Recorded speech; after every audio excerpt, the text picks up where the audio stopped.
Bonjour les enfants et bienvenue pour une nouvelle leçon de lexique. Je suis Myriam, votre prof de français pour aujourd'hui. À travers cette capsule, nous allons découvrir les synonymes. Nous sommes encore dans la 5e séquence et nous travaillons sous le thème de la sécurité routière et du code de la route. À la fin de cette leçon, vous allez être capable d'identifier et d'utiliser les synonymes. Mais avant de découvrir nos phrases de départ, je voudrais vous demander quelque chose. Dites-moi, avez-vous envie de ripailler? Oui, ripailler. Avez-vous envie de ripailler? Vous avez bien entendu. Vous n'avez pas compris? Mais plutôt c'est facile. Ah, je vais le dire autrement. Avez-vous envie de manger? Manger, oui. Ripailler veut dire manger.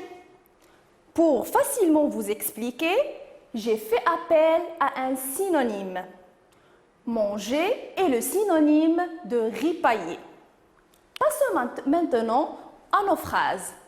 Je vais lire et vous allez écouter attentivement, car à la fin de cette lecture, je vais vous poser quelques petites questions pour m'assurer que vous avez bien compris. La première phrase. La voiture roule sur la chaussée. Les automobiles roulent sur la chaussée. Le port de la ceinture de sécurité est indispensable. Le port de la ceinture de sécurité est nécessaire. Il est interdit de stationner au milieu de la chaussée. Il est défendu de stationner au milieu de la chaussée. Je vais reprendre la lecture encore une fois. Les voitures roulent sur la chaussée. Les automobiles roulent sur la chaussée. Le port de la ceinture de sécurité est indispensable. Le port de la ceinture de sécurité est nécessaire. Il est interdit de stationner au milieu de la chaussée. Il est défendu de stationner au milieu de la chaussée. Passons maintenant à la première question. Pourquoi le port de la ceinture de sécurité est-il nécessaire? Pourquoi le port de la ceinture de sécurité est-il nécessaire? Je vous laisse quelques secondes pour réfléchir. Je pense que c'est simple. Oui, très bien, c'est pour éviter des chocs en cas d'accident. Passons à la deuxième question. Pourquoi est-il interdit de stationner au milieu de la chaussée? Pourquoi est-il interdit de stationner au milieu de la chaussée? Je vous laisse quelques secondes. Réfléchissez bien. Oui, très bien, c'est pour ne pas gêner la circulation et pour ne pas causer des accidents.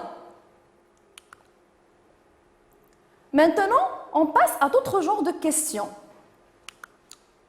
Qu'est-ce qui roule sur la chaussée? Qu'est-ce qui roule sur la chaussée? Souvenez-vous bien de la première et la deuxième phrase. Qu'est-ce qui roule sur la chaussée?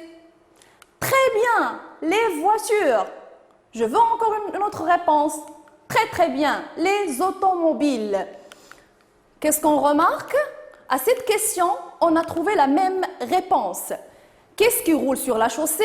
Les voitures, les automobiles. Qu'est-ce qu'on remarque? Ces deux mots ont le même sens. Ils ont le même sens. Et nous pouvons remplacer le premier mot par le deuxième sans changer le sens de la phrase.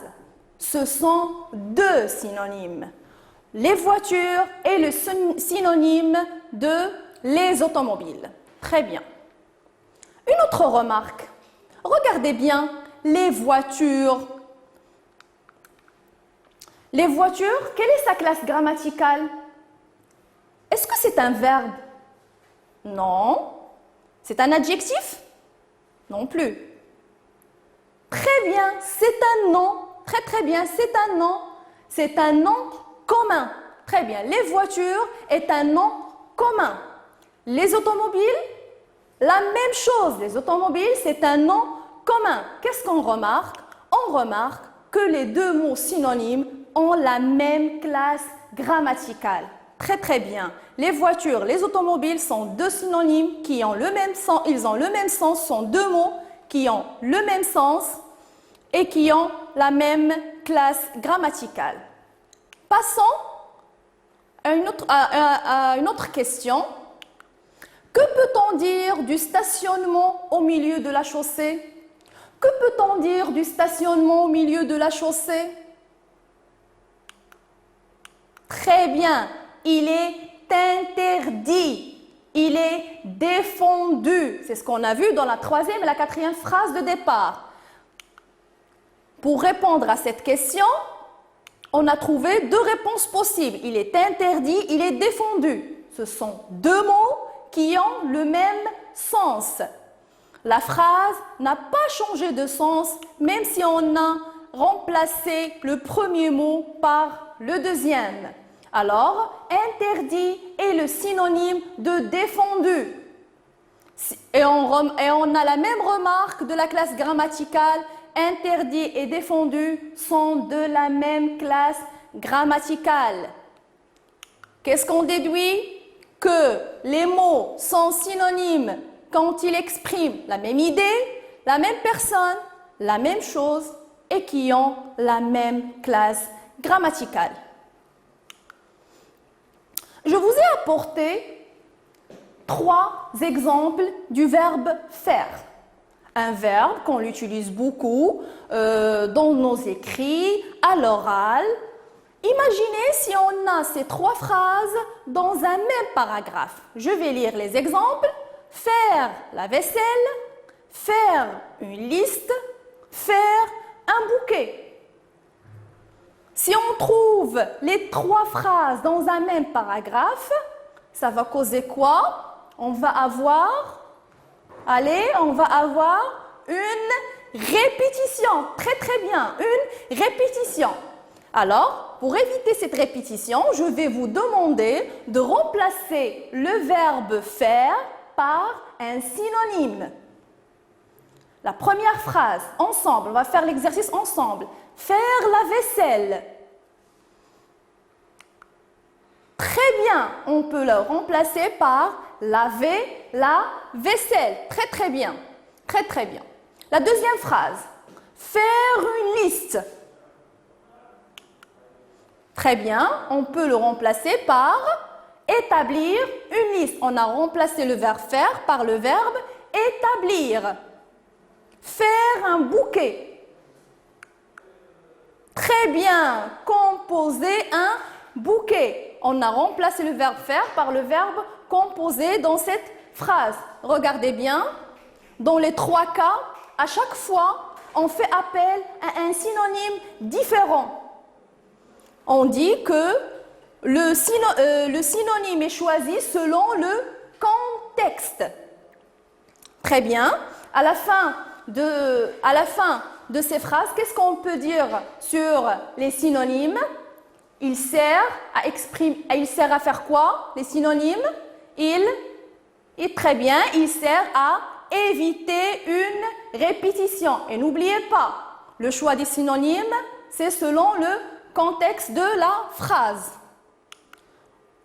On prend l'exemple suivant. Regardez la phrase. Ce paysage est beau. Ce paysage est beau. Essayez de remplacer l'adjectif beau par un autre synonyme.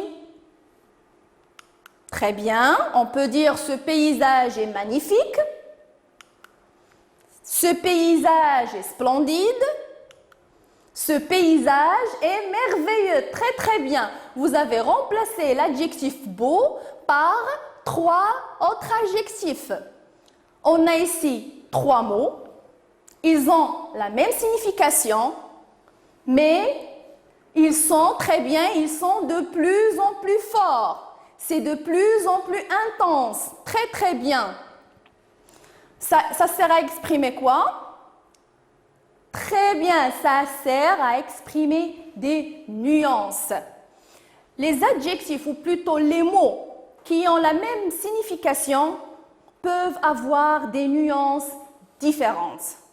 On peut dire que le synonyme dans ce cas, les synonymes servent à exprimer des nuances.